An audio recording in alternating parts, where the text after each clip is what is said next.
देख लीजिए और देखिए जेई लोग क्या कर रहे हैं। अगर उनके जेई और उनके पीडब्ल्यूडी के बड़े अधिकारी काबू नहीं, जिले सहारनपुर के अंदर बता रहा हूं मैं, किसी और जिले की बात नहीं कर रहा हूं, उनका होम डिस्ट्रिक्ट है मंत्री जी का, जब यह स्थिति है तो फिर बाकी प्रदेश में कितने कामयाब मंत्री है। सभी की एक बात कहने है कि जिस तरह से प्रधानी के चुनाव की तरह, जिला पंचायत चुनाव की तरह, बीडीसी के चुनाव की तरह ये आदमी विधानसभा की तैयारी कर रहा है मनोज चौधरी।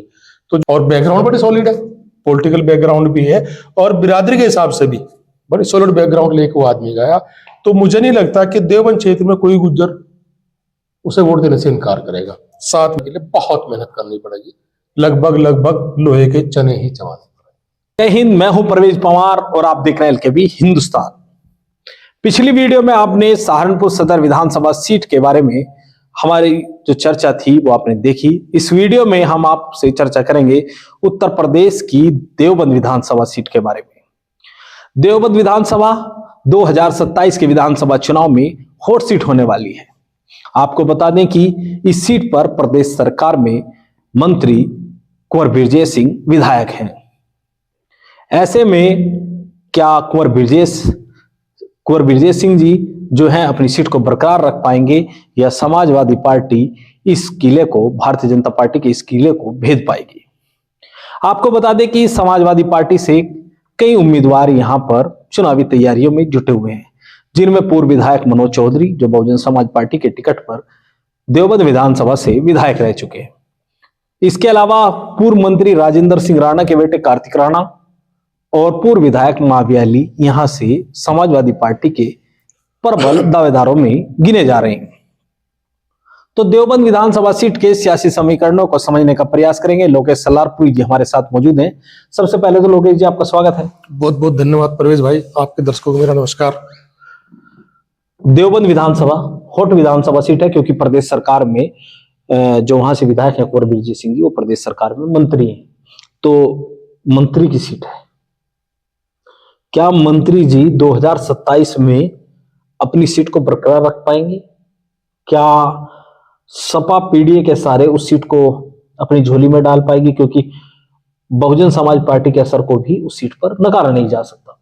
तो किस तरह से देखते हैं? सबसे पहले तो मंत्री जी के कार्यकाल को लेकर ही थोड़ा देखो, मंत्री जी का कार्यकाल तो चूंकि जैसे भाजपा सरकारों के सभी मंत्रियों का कार्यकाल रहे हैं वैसे उनका भी कार्यकाल है।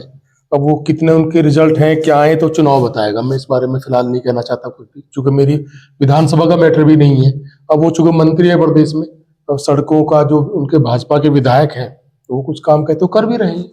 हालांकि पीडब्ल्यूडी मंत्रालय उनके पास है और उसमें घोटालों की बात भी बहुत आती है। और अगर मैं पर्सनली बताऊं पीडब्ल्यूडी की स्थिति क्या है यहाँ, अगर मैं अपनी सड़कों को देख के बताऊं तो थोड़ा विवाद हो जाएगा। मैं पूरी तरह कह रहा हूँ, एक तो फेल मंत्री हैं, मैं आज कह रहा हूँ, हो सकता है उनको बुरा लग जाए।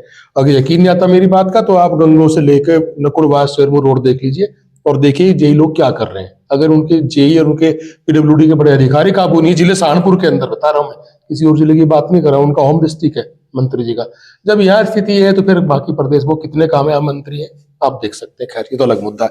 बात आपने कही थी कि देवबंद हॉट सीट है, नो डाउट बिल्कुल हॉट सीट है। राज में ये बहुत दिन से हॉट सीट है। ये सबसे ज्यादा चर्चाओं में सीट तब आई थी जब मायावती जी की सरकार थी और मुलायम सिंह जी ने राजेंद्र राणा के जरिए बसपा को तोड़ने के बाद अपनी सरकार बनाई थी। हालांकि उसके बाद मायावती पूर्ण बहुमत से आ गई थी, लेकिन उन्होंने तोड़ के, राजेंद्र राणा ने बहुत सारे विधायक तोड़ के दिए, वो तब से हॉट सीट है। और राजेंद्र राणा तब से उनके परिवार के साथ करीबी संबंध भी रहा मुलायम सिंह जी के। लेकिन आज वहां क्या है, बसपा का ठीक ठाक स्थिति है, देवबंद सीट पर ठीक ठाक वोट दलित है, ठाकुरों का वोट ठीक ठाक है और ठाकुरों का वहां एक तरह वर्चस्व रहा है विधायकी में, ज्यादातर ठाकुर वहां ठीक ठाक स्थिति में रहे हैं। बीजेपी के पास भी लंबी लिस्ट नेताओं की रही है और सपा के भी रहे हैं, राजेंद्र राणा ही रहे। आज वहां से जो आदमी सब पीडीए यानी सपा की तरफ से जो आदमी मेहनत कर रहा है वो है चौधरी मनोज, और वो मुझे लगता है जिले सहारनपुर में उससे ज्यादा किसी सीट पे कोई आदमी मेहनत नहीं कर रहा है। क्योंकि देवबंद से मेरा ठीक ठाक जुड़ाव है, मेरा उधर रिश्तेदारियां कई सारी है, लोगों से मिलता जुलना रहता, फोन बात होती रहती है। सभी की एक बात कहने है कि जिस तरह से प्रधानी के चुनाव की तरह, जिला पंचायत चुनाव की तरह, बीडीसी के चुनाव की तरह ये आदमी विधानसभा की तैयारी कर रहा है मनोज चौधरी। तो जो आदमी भैया इतनी मेहनत कर रहा है तो रिजल्ट तो लेके वो आएगा।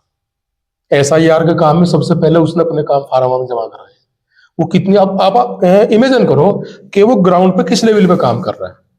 मेहनती आदमी, पढ़ा लिखा आदमी है, व्यवहारिक है बहुत, और बैकग्राउंड बड़ी सॉलिड है, पॉलिटिकल बैकग्राउंड भी है और बिरादरी के हिसाब से भी बड़ी सॉलिड बैकग्राउंड लेके वो आदमी गया। तो मुझे नहीं लगता कि देवबंद क्षेत्र में कोई गुज्जर उसे वोट देने से इनकार करेगा, साथ में दलितों को वोट भी जुड़ेगा। तो मुझे लगता है कि शायद इस बार मंत्री जी को अपनी सीट बचाने के लिए बहुत मेहनत करनी पड़ेगी, लगभग लोहे के चने ही चबाने पड़ेंगे। तो आपको लगता है कि मनोज चौधरी समाजवादी पार्टी के बेहतर उम्मीदवार के रूप में भारतीय जनता पार्टी को चुनौती दे सकते हैं? मुझे लगता है कि बहुत बड़ा एज उन्हें है इस चुनाव में। आप चुनौती की बात कर रहे हैं, मुझे लगता है चुनाव जीत सकते हैं, शायद जीत जाएंगे। हालांकि कहना जल्दबाजी होगी, पहले कह रहा हूं क्या समीकरण बदलते हैं, लेकिन आज की स्थिति में ये अगर आज चुनाव हो जाए तो मनोज चौधरी चुनाव जीत जाए। इसके अलावा कई और भी उम्मीदवार हैं, चाहे वो मावी अली हो या कार्तिक राणा। आपने राजेंद्र सिंह राणा जी का जिक्र किया, राजेंद्र सिंह राणा जी के बेटे भी वहां से चुनावी तैयारियों में हैं। हालांकि पूर्व के चुनाव में वो नजदीकी अंतर से चुनाव हार गए थे। देखिए इस बार तो ये क्लियर सही है कि मनोज चौधरी देवबंद से टिकट होने जा रहा है। तो मेरे पास जानकारी है, आप भी पत्रकार है, आपके पास भी अंदर की जानकारी होगी, जिस तरह से उनको फ्री हैंड है वहां पे काम करने का, तो शायद सपा का टिकट उनको ही होगा। कुछ जातिगत समीकरण भी है कि जिले में किस बिरादरी कितने टिकट जाने हैं, उस हिसाब से भी उनका टिकट लगभग मैं तो कंफर्म मान के चल रहा हूँ। आज चुनाव 27 में होगा, लेकिन मैं मानता हूँ उनका टिकट कंफर्म है और इसलिए उतनी गंभीर मेहनत भी कर रहे हैं। तो अगर टिकट उनका होता है तो मुझे तो लगता है शायद जीत भी कंफर्म है। यानी आप मानते हैं कि देवबंद विधानसभा सीट पर मनोज चौधरी सपा की नैया पार कराने में सक्षम है? भाई सहारनपुर में 7 सीटें हैं, हमने 4 सीटों का किया, शायद मैंने किसी सीट पे नहीं आपको होगा कंफर्म है सपा जीतेगी। चारों में से कहीं कंफर्म तो नहीं है, एज या कम ज्यादा हो सकता, लेकिन मुझे लगा देवबंद कंफर्म है। आज की स्थिति जो बता रहा हूं आपको, आज अकेली सीट देवबंद ऐसी लग रही है जो सपा जीतेगी, जीत सकती है नहीं, जीतेगी। बहुजन समाज पार्टी की भूमिका को किस तरह से देखते हैं देवबंद में? वही क्योंकि जो मनोज चौधरी जी जो है देवबंद विधानसभा सीट से बहुजन समाज पार्टी के टिकट पर ही 2007 में विधायक चुने गए। देखिए आप देवबंद के समीकरण समझिए, वहां 4 वोट बैंक मजबूत खड़े हैं, ठाकुर, गुज्जर, बहुत वोट है गुज्जरों का वहां, दलित बसपा का वोट बैंक माना जाता था, और मुस्लिम। अब मुस्लिम वोट के बारे में तो कोई इधर उधर इफ बट की गुंजाइश ही नहीं है, वो आपको पीडीए के साथ या गठबंधन के साथ जा रहा है, वो हर जगह जा रहा है, तो उसके बारे में कोई इफ बट है नहीं।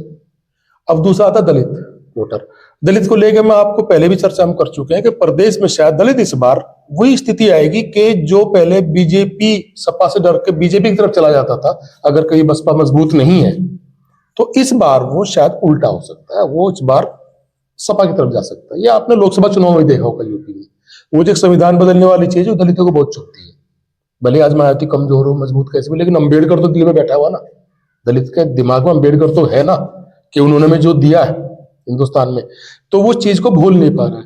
तो उन्हें लगता है कि सपा की तरफ जाना बेहतर रहेगा। तो अगर ये पूरे प्रदेश में ही दलितों का 50% वोट बैंक सपा की तरफ जाता है तो पीडीए की अवधारणा बहुत मजबूत बड़ी सॉलिड बनने वाली है। देवबंद में तो साफ आपको दिखाई देगा, गुज्जर वोट मनोज चौधरी साथ बिरादरी का वोट है, जाति साहब इनकार नहीं कर सकते, अपनी जाति के साथ वोटर जाता ही जाता है, मुस्लिम वोट इंटैक्ट है, थोड़ा सा बैलेंस फैक्टर दलित वोट हो जाएगा।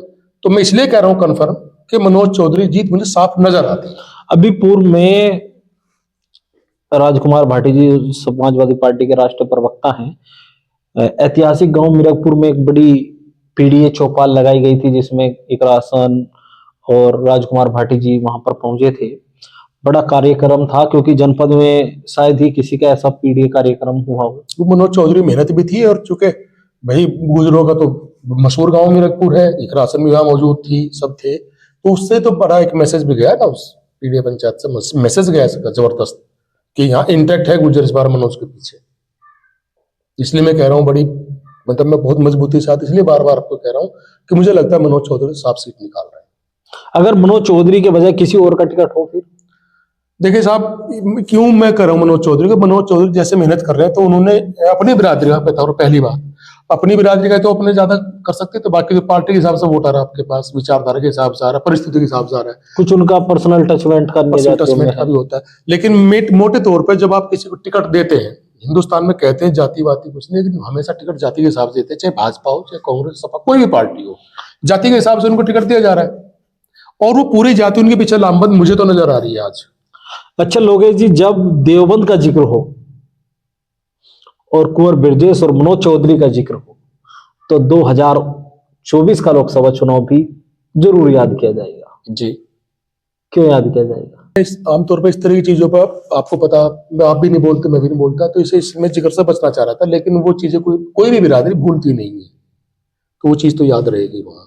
और वो तो पूरा इलाका इस मामले में बहुत, इधर हमारी तरफ तो बहुत ठंडे लोग हैं, लेकिन वो इलाका तो बहुत तेज है इस मामले में, वो भूलता नहीं है, उसका प्रभाव तो पड़ेगा। वो जो हुआ है 2024 से पहले पूरे चुनाव के आसपास जो आपके टारगेट हुए है बिरादरियां, तो उसका प्रभाव तो पड़ेगा, और प्रभाव मनोज को काफी मजबूती देगा। इसलिए वहां पूरा गुज्जर उसके पीछे इंटैक्ट है जबरदस्त तरीके से। एक तरफा है लगभग। देखिए, किसी बिरादरी का अगर आपको कुल पड़े वोट का 80-85 वोट % वोट मिल जाए तो माना जाता है कि एक तरफा वोटिंग हो गई आपके पास। 70 में भी वन साइडेड हो जाता है। हाँ, 71 साइड हो जाता है। मैं तो करूंगा शायद मेरे ख्याल में 85% के आसपास बिरादरी का वोट, जो वोट डालेगा उसका 80-85% वोट उनको मिलेगा। इसलिए मैं इतना कॉन्फिडेंट हूँ उनको लेकर के। अकेली सीट है, जब मैं इतना कॉन्फिडेंटली कह रहा हूँ कि सपा जीत रही है। आप भी क्षेत्र में रहते हैं, ये चीज आपके सामने भी नहीं, आई मैं है। जाऊंगा अभी देवबंद विधानसभा के गुर्जर बाहुल्य गांव में जाकर अरे देखिए। भाई, मैं तो यहाँ बैठा हूँ तो पत्रकार हैं, पूरा प्रदेश घूमते हैं, तो आपके अपने अपने सोर्सेज हैं, वो तो बताते ही होंगे, ऐसा नहीं है। मैं गलत बोल रहा हूँ तो बताओ, आपकी जानकारी आपके साथ होंगी, आप बता दो मुझे मैं कि गलत कह रहा हूँ, कि ऐसा नहीं है। देवबंद विधानसभा सीट पर कहीं ना कहीं सपा को बढ़ा जबरदस्त बढ़त है, मान रहे हैं। हाँ जबरदस्त बढ़त है फिलहाल आज की तारीख में। कल क्या हो जाए, क्योंकि बहुत सारा हमने देखा, बस शुरू से देख रहे हैं, अचानक कोई घटना होती है पूरा सिनेरियो चेंज हो जाता है, वो तो एक अलग चीज है। लेकिन अगर आज चुनाव हो जाए तो मनोज चौधरी क्लियर कट। अभी हम 2025 के दिसंबर माह में यह चर्चा कर रहे हैं, हालांकि चुनाव 2027 में होना है, यानी 2026 का पूरा साल है, और इस दौरान पंचायत चुनाव भी होने हैं उत्तर प्रदेश में, जो बेहद महत्वपूर्ण होने वाले हैं। उसके बाद क्या समीकरण होंगे, उसके बाद वर्तमान परिस्थितियां जो रहेंगी, क्षेत्र का भ्रमण करके और क्षेत्र के बारे में जानकारी जुटाकर फिर आपसे चर्चा करेंगे, लोकेश सलारपुरी जी से चर्चा करेंगे कि अब क्या समीकरण है। ऐसे ही तमाम विधानसभा सीटों की चुनावी समय पर भी चर्चा करेंगे। तब तक के लिए बने रहिए एलकेबी हिंदुस्तान के साथ। तमाम अपडेट के लिए चैनल को सब्सक्राइब कर लें। वीडियो फेसबुक पेज पर देख रहे हैं तो हमारा फेसबुक पेज फॉलो करें। जय हिंद।